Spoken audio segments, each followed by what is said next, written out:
warahmatullahi wabarakatuh. Innal hamdalillah nahmaduhu wa nasta'inuhu wa nastahdihi wa nastaghfiruh wa nu'minu bihi wa natawakkalu 'alaihi wa na'udzu billahi min shururi anfusina wa min sayyiati min a'malina. Man yahdihillahu fala mudilla lahu wa man yudlil falan tajida lahu waliyyan mursyida. Asyhadu an la ilaha illallah wahdahu la syarika lahu wa asyhadu anna Muhammadan 'abduhu wa rasuluh wa safiyyuhu wa khaliluh arsalahu Allahu basyiran wa nadhira wa da'iyan ila Allah bi iznihi wa sirajan munira.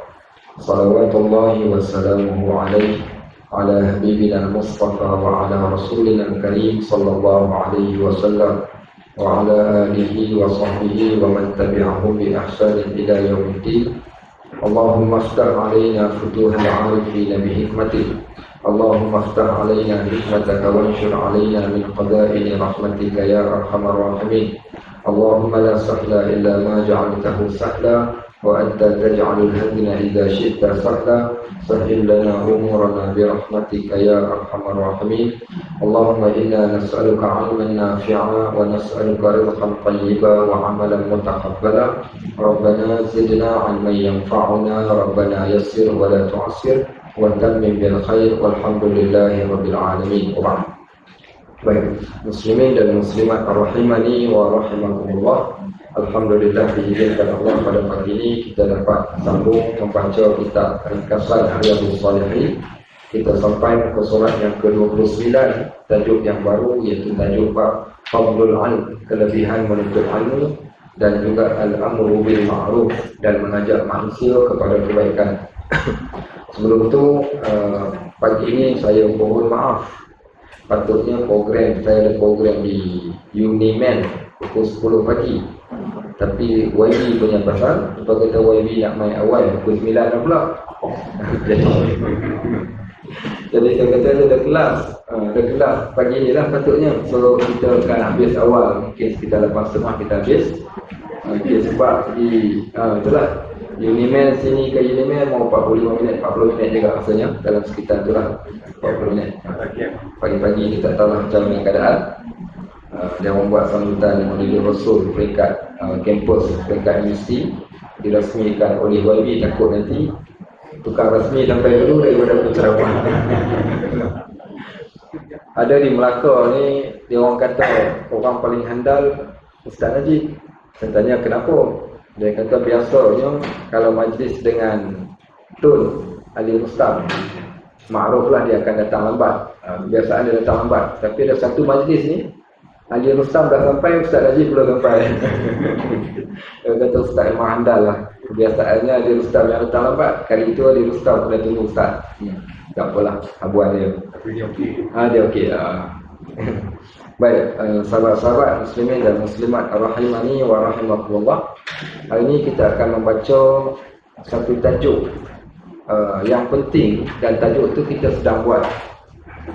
Dan menariknya, sepatutnya tajuk ini mungkin pada logik kita diletakkan pada bab yang pertama, sebab bab menuntut ilmu. Tapi kenapa tajuk ini diletakkan pada bab yang seterusnya, yang ketiga, yang ketiga? Rasa-rasa lah kenapa. Tengok balik tajuk yang pertama bab apa? Tajuk yang pertama sebab bab berkaitan tentang beriman kepada Allah. Okey, tajuk yang kedua tentang ikhlas.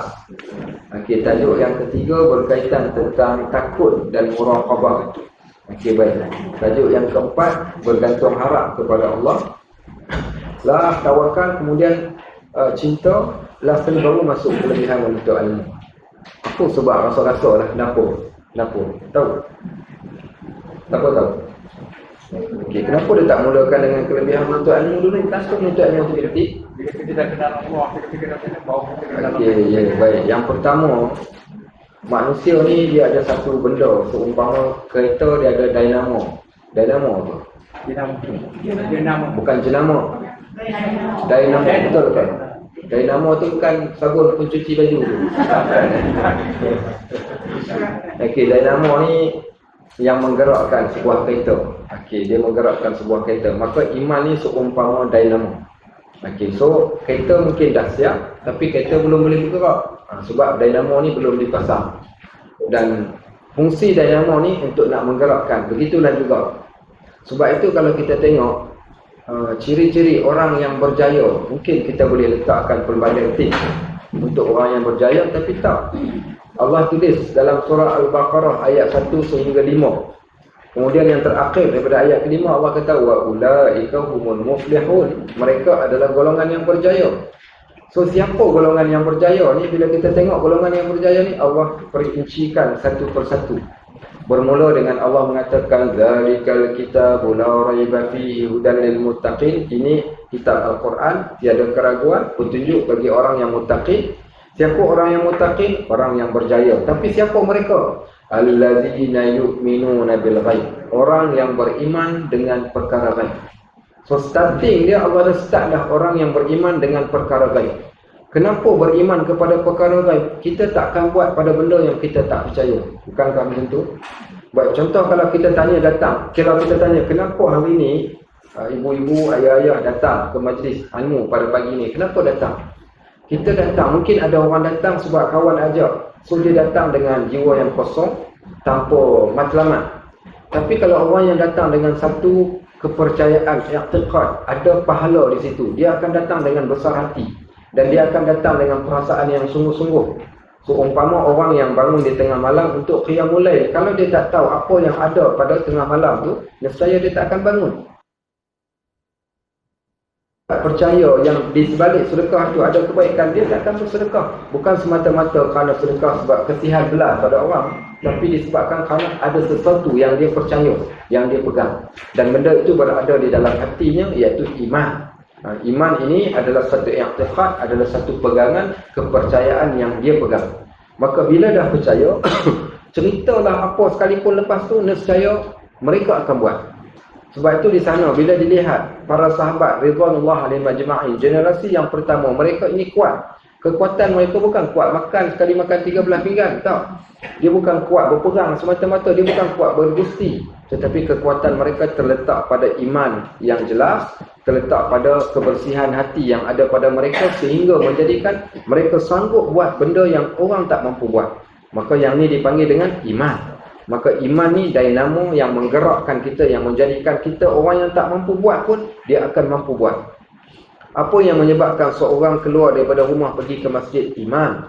Apa yang menyebabkan seseorang tu bersedekah? Iman. Apa yang menyebabkan seseorang tu menuntut ilmu? Iman.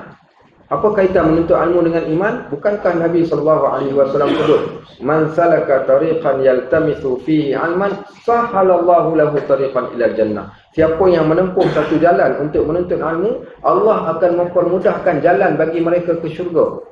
Baik, dia nampak ke jalan ke syurga? Dia tak nampak. Tapi sebab Nabi sebut, dia beriman dengan Nabi SAW. Nabi SAW telah tinggalkan kita 1400 tahun. Maknanya 1400 tahun ni tak boleh nak bayang pun. Tapi macam mana kita boleh ikut satu persatu, kita boleh kasih, kita boleh sayang? Sebab iman. Sebab tu bila ditanya kepada Nabi SAW, dia kata, aku rindukan kepada ikhwani, saudaraku. Sahabat tanya, alasna ikhwan, bukankah kami saudara kau? Tak, kalian sahabat aku. Habis siapa saudaramu? Saudaraku adalah man lam yarani fi hayati, mereka tak tengok pun aku ketika aku hidup. Walakin yu'minu bi, tetapi mereka boleh beriman kepada aku. Maka dibacakan ayat allazina yu'minuna bil ghaib, mereka yang beriman tanpa lihat. So iman itu berada pada dada, berada pada kepercayaan di dalam hati sanubari kita. Baik, disebabkan itu kita katakan iman tu tak boleh diwarisi. Sebab iman tu daripada rasa. Iman tu daripada rasa, maknanya dia bukan boleh pas. Kalau tak, sonoklah kita ada apa, nak top up iman RM30. RM30 tahan sebulan. Sonoklah macam tu bukan kalau boleh top up macam tu. Ada pula orang jual iman kat tepi jalan. Rasa malam ni malam kena pergi top up sikit lah kot. Ataupun ada jual tonik iman, teh tarik iman satu.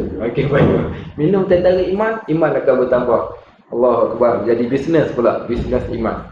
Baik, Pak Haji meniaga apa? Saya meniaga iman. Oh baik, berapa jual? Yang saya ni murah sikit, sebab iman saya ni biasa saja, tapi nak yang mahal kena pergi jumpa Pak Haji lain. Okey, susah kan? Baik, disebabkan itulah diletakkan tajuk ini selepas, kerana supaya selepas dimasukkan iman, dimasukkan keikhlasan, dimasukkan rasa gerun dan rasa takut. Contohnya kita belajar sebelum ni bab takut. Baik, bila takut, apa persediaan dah tahu dah takut. Baik, takut gagal, orang akan buat persediaan untuk berjaya. Takut mati, orang akan buat persediaan untuk mati. Takut hari akhirat, orang akan buat persediaan untuk hari akhirat. Baik, kalau orang tanya kita pada pagi ni, mak nak pergi mana mak? Mak pergi kursus. Kursus? Tua-tua pun kursus lagi. Iyalah, kau ingat orang muda saja pergi kursus. Mak kursus apa? Kursus akhirat. Ni kursus kita masuk kelas ni dipanggil kursus akhirat. Kalau menjahit ada kursus, kalau berniaga ada kursus, kalau orang yang nak jadi engineer dia ada kursus dia. Takkan akhirat tempat yang lebih penting lagi untuk kita tak ada kursusnya. Sebab tu peliknya orang yang nak pergi ke akhirat tetapi tidak melalui, tak masuk kursus ataupun tak pergi belajar. Tak pergi belajar tentang akhirat. Sebab tu saya kadang-kadang kita pandang sahabat-sahabat kita di luar sana dengan pandangan kasihan belas. Sahabat kita yang masih tidak menutup aurat, sahabat kita yang masih tidak solat, sahabat kita yang masih tidak kenal agama. Kita tak marah dan kita tak benci. Tapi kita kesian. Kenapa kesian? Dia mungkin disebabkan kerana dia tak tahu. Dan kalau dia tahu, barangkali dia mungkin lebih hebat daripada kita. Dia jadi lebih beriman pada kita. Punca sebab dia tak tahu. Kalau ditanya tentang hari akhirat, apalah dia kata takut, malah nak fikirlah. Jom kita cerita tentang berkaitan apa yang berlaku selepas mati. Tak apa, aku hidup lagi. Dia kata nanti mati, besok kita tahulah. Baik, sebab dia tak tahu. Dan kalau dia tahu, pasti sehingga disebutkan, kalaulah sekiranya bahimah, binatang ternak kalian mengetahui akan hakikat hari akhirat, nescaya kalian takkan mampu pun untuk makan binatang ternak kalian dalam keadaan badan dia gemuk. Maksudnya binatang semua akan jadi kurus. Kenapa? Sebab takut akhirat. Tapi sebab dia tak tahu. Kalau lembu tahu akhirat, Allahu Akbar, tengok semua kenapa kurus ini, fikir akhirat. Dia kata, Pak Ji, dia kata susah jadinya. Baik, disebabkan itulah semua benda itu dia datang sebelum daripada bab ilmu. Setelah kita faham, maka barulah kita masuk dalam bab kelebihan menuntut ilmu dan mengajak kepada kebaikan. Baik, di sana dibawakan beberapa ayat-ayat Al-Quran dan inilah keistimewaan kitab Riyadhus Shalihin. Sebelum dia nak masuk kepada tajuk, dimuliakan terlebih dahulu Al-Quran, kemudian dibawa kalam Nabi SAW, kemudian barulah kalam kita. Dan kita pun begitu. Bila kita bercakap, dahulukan kalam Allah, kemudian kalam Rasulullah, kemudian barulah kalam kita. Baik, kelebihan menuntut ilmu. Kenapa diletakkan kelebihan menuntut ilmu di awal? Kerana manusia ini, dia innahu lihubbil khairi lasyadid. Yang kata manusia ni dia teramat suka pada benda yang baik. Sebab tu bila Allah nak suruh kita buat, Allah akan cerita sisi yang baik pada benda tersebut. Sebab manusia ni Allah jadikan dia ada satu sensor. Sensor dia ni dia ada dua tarikan. Baik, sekiranya iman dia kuat, tarikan dia kepada benda yang baik itu akan jadi lebih. Tapi kalau sekiranya iman dia lemah, tarikan kepada benda yang dosa itu akan jadi lebih. Orang yang beriman setelah dia kenal iman, dia tahu akan takut, maka diceritakan akan kelebihan sesuatu benda, maka pasti dia buat. Saya berikan satu contoh bagaimana kuatnya iman para sahabat. Ketika turunnya ayat Al-Quran, ya ayyuhallazina amanu. Okey, wahai orang-orang yang beriman, infiqu, infaklah kalian di jalan Allah, ataupun allazina yuqimuna shalah wa mimma razaqnahum yunfiqun.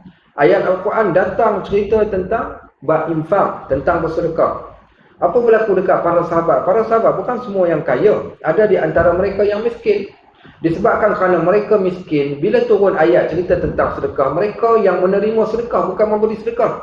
Tapi sebab ayat tu suruh sedekah, apa mereka buat? Kata Anas bin Malik radhiyallahu an, ada di antara kami yang tunggu di pasar, di tepi-tepi jalan di pasar. Kenapa kami tunggu? Semata-mata kerana nak ambil upah.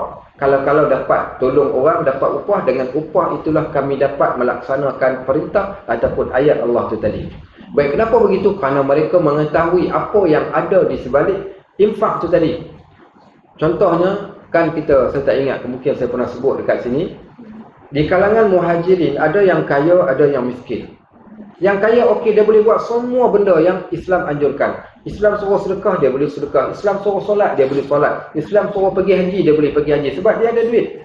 Tapi bagaimana dengan fuqara, orang-orang yang miskin? Saat ketika mana ditanya tentang dah pergi haji belum? Belum. Kenapa tak pergi? Yang pertama tak ada duit, yang kedua panggilan belum. Baik, kenapa tak bersedekah? Saya nak sedekah macam mana? Dia kata saya orang semekin, makan semekut, naik semekat, pergi semekin. Tahu? Okey, tak tahu. Orang semekin, Orang miskin makan semekut. Semekut apa? Makan biskut. Naik semekat, naik bicycle, pergi semegit. Pergi masjid. Itu jalan orang miskin. Makan biskut, naik semekat, pergi semegit. Dia tak boleh nak buat apa. Itu saja yang dia mampu buat. Ulang alik pergi masjid, balik rumah. Pergi masjid. Pergi umrah tak? Pergi Palestin tak juga. Okey, baik. Apa namanya buat kenduri tak juga sebab dia tak mampu. Jadi mereka pun rasa tersisih. Pergi jumpa Nabi SAW dan mereka berkata, "Ya Rasulullah, wahai Rasulullah, wala banar rijal asri. Ya Rasulullah, zahaba ahli dusur bil ujur." Orang kaya telah mendahului kami dalam pahala.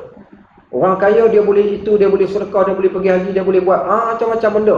Jadi mereka mendahului kami seolah-olah Islam tidak ada kerana Allah jadikan kami miskin. Jadi tak setara amalan kami dengan mereka. Untunglah orang kaya dan rugilah kami orang miskin.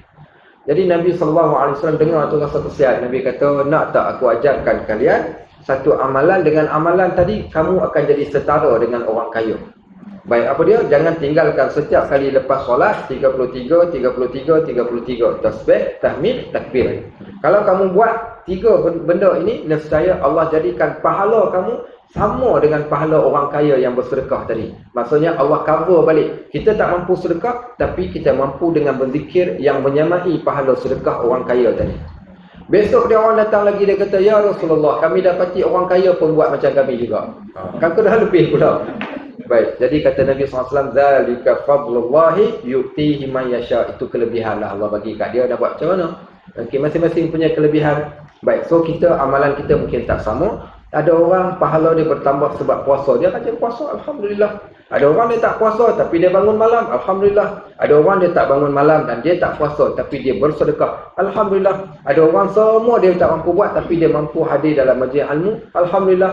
Ada orang semua benda tak boleh buat. Kalau semua benda tak boleh buat, elok dia sebut, "Wahai batu belah, batu bertekuk, kau telah jelah aku teruk sangat lah." Bukan? Kalau dah sampai semua benda tak boleh buat. Baik, so dan inilah bila kita tahu akan kelebihan, dia adalah tarikan. Sifat manusia ni dia suka nak tahu apa ada, apa yang dia akan dapat, apa kelebihan yang dia akan diberi oleh Allah kalau sekiranya dia buat. Maka ayat Al-Quran datang. Sebab tu ayat Al-Quran ni dia ada 2 bentuk. Yang pertama at-targhib. At-targhib ni menceritakan, memotivatkan kita untuk beramal. Dalam bentuk diceritakan amalan, pahalanya, dalam bentuk apa yang Allah sediakan. Contoh, kenapa kita nak, contoh kalau Haji pergi sembahyang subuh lah kat masjid. Kenapa Haji pergi sembahyang subuh kat masjid? Yang pertama sebab tuntutan, yang ni kita panggil ubudiyah. Lain lagi, kalau kata macam tuntutan, tapi lain daripada tu ada setengah orang dia bukan soal tuntutan, dia mungkin yang lain. Sebab apa? Dapat apa? Dapat apa solat subuh berjemaah? Nak solat 2 rakaat tadi kan, 2 rakaat. Sebab bila solat 2 rakaat sebelum subuh tu, khairun minad dunya wa ma fiha, lebih baik daripada dunia dan segala isi dunia. Kita akan jadi orang kaya, kaya akhirat. Baik, so kami nak jadi orang yang kaya akhirat. So kami pergi. Baik, lain lagi Nabi kata, "Basyiru al-masya'in fi dhulumat binurin tamin yaumal qiyamah." Sampaikan kabar gembira. Siapa suruh sampaikan kabar gembira? Nabi. Nabi cakap dekat sahabat, tolong ceritakan kabar gembira kepada orang-orang yang berjalan di dalam gelap, datang solat subuh berjemaah dengan cahaya yang sempurna kepada mereka di hari akhirat kelak. Maknanya Allah akan bagi cahaya, kamu selamat di hari akhirat kerana kamu selalu datang ke masjid ketika saat orang lain sedang tidur. Kita baca hadis ni, dia jadi semangatlah, motivasi kita. Baik, hadis yang lain yang menyebut berkaitan tentang siapa yang solat subuh berjemaah, dia akan berada fi zimmatillah, dalam pemeliharaan Allah sepanjang hari itu. Sebab tu kalau saya, kenapa saya nak pergi, antaranya saya nak Allah jaga saya sepanjang hari. Selain daripada kita nakkan akhirat. So kelebihan-kelebihan ini menjadikan tarikan kita. Tapi di sana ada satu benda dipanggil at-tarhib. Tarhib ni menakutkan, menggerunkan yang ada di sebaliknya. Apa yang ada di sebaliknya? Nabi SAW kata, pembeza di antara orang munafik dengan orang yang beriman adalah subuh berjemaah dan asyak berjemaah. Kita tak pergi, alamak munafik dah aku ni. Nampak? Jadi takut. Sekali tak pergi, tiba-tiba kita terlewat. Ya Allah Akbar, rasa, hari ni aku dah jadi orang yang munafik. Nampak? Maka dia jadi pengimbang di antara kita, di antara takut dan di antara harap kita, apa yang kita inginkan. Maka sebab tu diceritakan, bila bertemu di antara takut yang harap, maka Dua-dua ni kita perlu jadikan sebagai salah satu tumpuan. Sebab tu kena tahu supaya kita kenal, tak kenal maka tak cinta. Bila kita tahu apa kelebihannya, menjadikan kita akan kasih dan sayang rasa nak tinggal. Baik, kelebihan yang pertama orang yang menuntut ilmu ni adalah Allah jadikan orang yang berilmu dengan orang yang tak berilmu ni tak sama. Di dunia tak sama, di akhirat pun tak sama. So dalam bentuk Allah minta Nabi SAW sebutkan kepada manusia, qul hal yastawil ladzina ya'lamuna wal ladzina la ya'lamun, katakan pada mereka wahai Muhammad, adakah sama orang yang tahu dengan orang yang tak tahu? Adakah sama orang yang beramal dengan ilmu dengan orang yang beramal tanpa ilmu? Tadi haji kita tanya, kenapa pergi? Kerana kita tahu apa yang ada pada solat subuh. Tapi kalau orang yang tak tahu, dia pergi dengan malas sebab dia tak tahu apa yang dia dapat. Baik. Contohnya, bila kita pergi ke masjid, ada orang, dia suka duduk belakang. Sebab apa duduk belakang? Dia kata relax, senang, tak kacau orang, tak kalut, tak payah nak berebut dengan orang. Sebab dia tak tahu. Tapi Nabi kata, lau ya'lamun nas, kalau kamu tahu apa yang ada pada saf yang pertama, la atauhu walau kana habwan, merangkak engkau nak pergi. Kalau tahu. Tapi kita tak tahu. Tapi bagi orang yang baca hadis ni, dia kata tak, aku mesti duduk saf yang pertama, berebut nak duduk saf pertama sebab dia tahu. Tapi kalau tak tahu, so itulah bezanya. Beza di antara orang yang tahu dengan orang yang tidak tahu. Baik, kita juga belajar. Saya tak ingat kita belajar, tak tahu kat sini ke kat mana, saya pun tak tahu. Okey, baik. Kan kisah saya pernah cerita kat Mak Nyakut. Kisah seorang lelaki, dia bunuh 100 orang. 99 orang mula kat sini ya. 99 orang dulu. Bila dia bunuh 99 orang, dia pergi jumpa seorang Pak Haji ni. Pak Haji ni bukan orang alim. Pak Haji ni orang yang kuat ibadat, tapi ibadat tanpa ilmu. Dia tanya, Pak Haji, saya dah bunuh 99 orang. Neraka lah kau nak. Oh, pergi bunuh orang buat apa? Yang kau pergi hidup pergi bunuh orang. Okey, buat apa? Dah teruk sangat kau ni, tak ada kerja lain kan? Dia keluar pisau, dia tikam Pak Haji tu cukup 100. Puan. Kenapa? Sebab Pak Haji tu jawab tanpa ilmu. Baik, sekarang dia pergi pula ke orang yang kedua, orang yang alim, orang yang ada ilmu. Aku telah bunuh 100 orang. Dia kata 1000 orang sekalipun kalau kau bunuh, pengampunan Allah berbanding dengan dosa yang kau buat tak setara. Pengampunan Allah lebih besar daripada dosa walaupun dosa kau sebesar bumi sekalipun. Bertaubatlah pada Allah. Dia kata Allah Maha penerima taubat. So, nampak tak berbeza di antara orang yang berilmu dengan orang yang tidak berilmu. Baik, so Allah kata sama kau? Jawapannya tak sama. Tujuan soalan ni kerana logik akal manusia pun dia boleh kenal.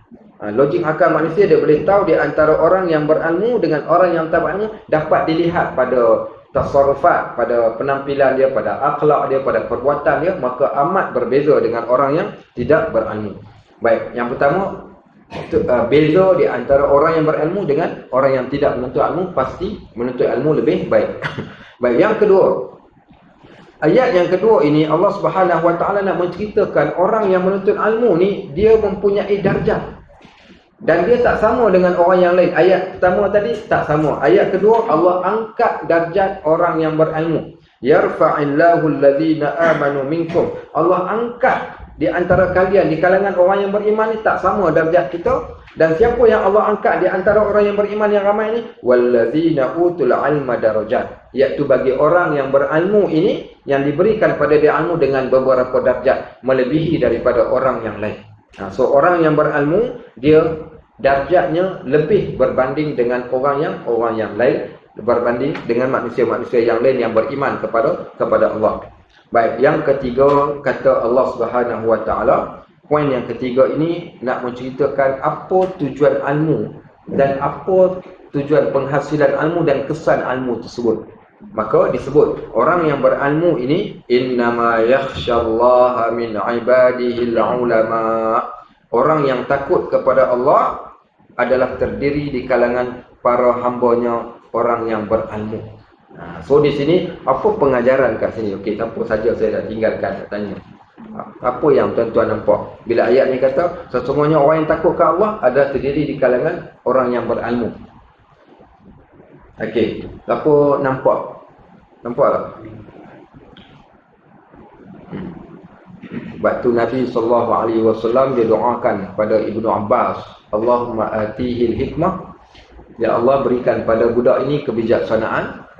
Allahumma faqihhu fid din wa 'allimhu ta'wil. Ya Allah, fahamkan dia pada agama, jadikanlah dia orang yang cerdik dalam mentakwilkan Al-Quran.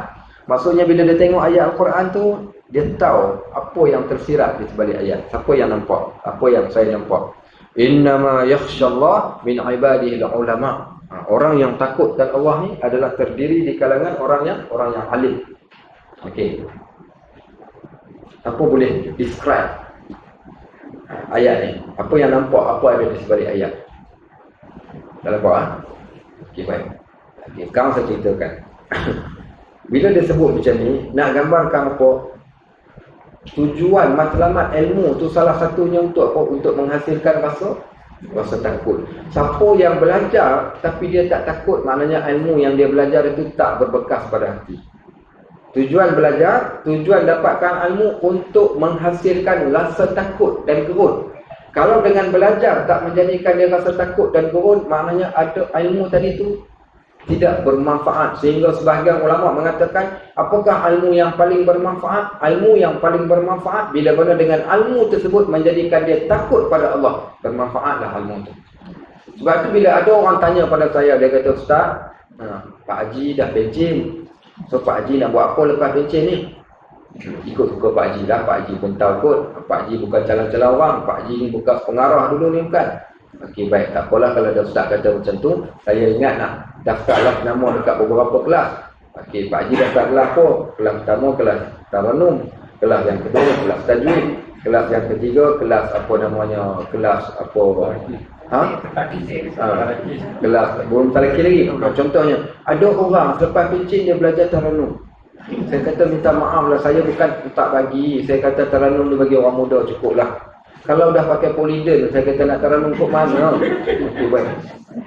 Dia kata salah ke Ustaz, bukankah ilmu semua bagus? Betul, semua ilmu bagus. Tapi dalam ketika masa kita terhad, kita dah berusia 60 tahun, maksudnya masa kita tak tahu bila-bila masa. Bukan yang 60 saja, yang 40 pun, yang 30 pun. So kita tak tahu. Maka disebabkan masa kita terhad, kita tak tahu, carilah ilmu yang bermanfaat. So ilmu yang paling terbaik, ilmu yang menjadikan kita rasa gerun dan takut.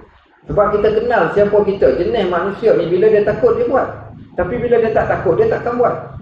So, bila kita ada ilmu takut, maknanya ilmu takut, kita pun tanyalah siapa ada tahu ustaz mana yang boleh mengajar ilmu takut, tolong PM saya. Bukan ilmu takut tu, tajuk ilmu tu takut. Maksudnya ilmu yang boleh mendatangkan rasa gerun. Agak-agak ilmu apa yang boleh menghasilkan rasa takut? Tak tengoklah. Kalau dengan tauhid menjadikan rasa takut, tauhid lah. Kalau dengan kita katakan dengan fiqh, dengan Al-Quran menjadikan kita takut, maka Al-Quran. Kalau dengan hadis menjadikan kita rasa takut, maka dia adalah hadis. Maksudnya ilmu agama ni kebanyakannya mendatangkan rasa gerun dan makin takut kita pada Allah. Terutama ilmu yang lebih khusus adalah ilmu dalam bab penyucian jiwa, iaitu ilmu tasawuf. Terutamanya juga adalah Al-Quran. Terutamanya juga adalah hadis-hadis Nabi SAW. Dia nak didik kita supaya kita takut kepada Allah Subhanahu Wa Taala. So, ilmu yang paling bermanfaat adalah ilmu yang mendatangkan rasa takut. Maka Nabi SAW, maka pengarang kitab ini, dia telah memulakan tajuk ini dengan memasukkan hadis yang pertama. Okey, hadis pertama, sambungan daripada ayat Al-Quran tadi kita dah belajar, beza orang berilmu dengan tak berilmu. Kemudian ayat yang kedua menceritakan tentang Allah angkat darjat orang yang berilmu. Yang ketiga iaitu orang yang berilmu semestinya adalah orang yang takut. Tapi kalau dia nampak macam berilmu tapi dia tak takut, sebenarnya dia tidak ada ilmu. So nak tahu kriteria ilmu yang kita belajar tadi berbekas ataupun tidak, bila ilmu itu menjadikan kita rasa takut dan gerun pada Allah, betul lah ilmu itu. Tapi kalau dengan ilmu yang kita belajar menjadikan kita rasa bongkak, sombong dan takabur, maknanya ada something wrong. Ilmu yang kita belajar mungkin ada salah cara. Sebab tu setiap ilmu yang kita belajar, ilmu ini mestilah ilmu yang menjadikan kita rasa gerun dan takut. Baik, next yang keempat ini dibawa main satu hadis. Hadis ini nak menunjukkan bila Allah nak berikan kebaikan pada seseorang. Man yuridillahu bihi khairan. Siapa yang Allah nak berikan kebaikan pada seseorang. Sekarang kita nak tahu, kita nak kenal kedudukan kita di sisi Allah. Senang, simple sangat-sangat. Okey, macam mana cara kita nak kenal kedudukan kita di sisi Allah? Allah nak bagi kebaikan pada kita ke ataupun tidak? Lihat pada bagaimana kita dengan ilmu. Bagaimana kedudukan kita ataupun bagaimana kita dengan ilmu, dengan majlis ilmu, dengan pengajian. Kalaulah kita di antara orang yang mencintai ilmu, itu tanda pintu-pintu kebaikan dah pun dibukakan kepada kita. Sebab tu dia kata, siapa yang Allah kehendaki kepadanya kebaikan, apa Allah buat? Yufaqihu fiddin, Allah akan jadikan pada dia faham tentang agama. Faham agama ini adalah satu KPI yang perlu kita capai. Kerana bila kita faham, maka menunjukkan Allah berikan pada kita satu kebaikan yang tidak diberikan kebaikan ini kepada orang yang lain. Dan faham ini tak semestinya seorang tadi itu ada kaitan dengan umur, tak. Mungkin barangkali ketika dia muda, mungkin barangkali ketika dia tua. Mungkin dah tak semestinya seorang yang mesti berpendidikan tinggi baru dia boleh faham. Tidak. Kadang-kadang Allah datangkan kefahaman ini hanya kepada orang yang biasa sahaja. Sebab itu kita tahu. So daripada hadis ini ada beberapa pengajaran. Pengajaran yang pertama, Allah yang memberi kebaikan kepada hamba-Nya. Manusia tak mampu nak beri kebaikan kepada seseorang melainkan Allah yang boleh bagi. Satu, bukan? Baik. Yang kedua, pohonlah kebaikan daripada Allah. Pohonlah kebaikan daripada Allah. Baik, yang ketiga, tanda Allah berikan kebaikan dan kebaikan yang paling tinggi nilai, value dari sisi Allah adalah kebaikan orang yang diberikan faham. Okey, orang yang faham maka dia telah diberikan kebaikan. Baik, yang keempat, tidaklah dinamakan ilmu itu melainkan ilmu ini mesti datang dengan faham. Kalau tak faham itu bukan ilmu. Okey, ilmu mesti datang dalam bentuk faham. Kalau tak faham maka itu bukan dinamakan dengan ilmu. Baik. Kemudian ilmu yang paling terbaik yang menjadikan nilai seseorang itu makin dekat dengan Allah adalah ilmu yang ada kaitan dengan agama, iaitu dia faham tentang agama. Ada orang dia ada ilmu, tapi ilmu itu tidaklah ilmu yang menjadikan dia faham akan agama. Baik, maka di sini bila kita faham yang ni, maka kita tahu apa matlamat objektif yang kita nak capai untuk kita menuntut ilmu. Yang pertama, ingat, tak sama. Kalau nak jadikan kita istimewa di sisi Allah dan tak sama dengan orang yang lain, ilmu. Baik, yang kedua, darjat kita Allah akan angkat bila kita menuntut ilmu. Yang ketiga, apa dia? Okey, yang ketiga, tujuan kita menuntut ilmu supaya kita rasa takut. Yang keempat, tujuan kita menuntut ilmu supaya kita faham, dan dengan faham tanda, iaitu tanda kita telah pun mencapai matlamat garis dia punya KPI dia, iaitu faham akan agama. Apa 4 ke 5? 4. Okey, dapat 4 ni cukup. Walhamdulillahirabbil alamin. Okey, itulah kelas kita pada hari ni.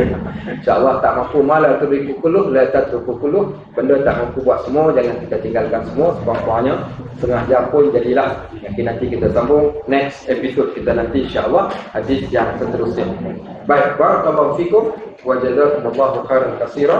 Subhanakallahumma wa bihamdik asyhadu an la ilaha illa anta astaghfiruka wa atubu ilaik. Wa sallallahu ala sayyidina Muhammad wa ala alihi wa sahbihi wasallam. Walhamdulillahirabbil alamin. Mungkin sahabat kita mau sampai terpinga-pinga pahala pula ustaz ni. Okey. Saya ada program yang lain, patutnya program pukul 10. Tapi YB punya pasal itulah kita kata, dia orang terpaksa awalkan dan dekat tak apa tapi jauh dekat Uniman. Mesti Melaka. So paksa saya berhenti sampai setakat ini saja. Walhamdulillah.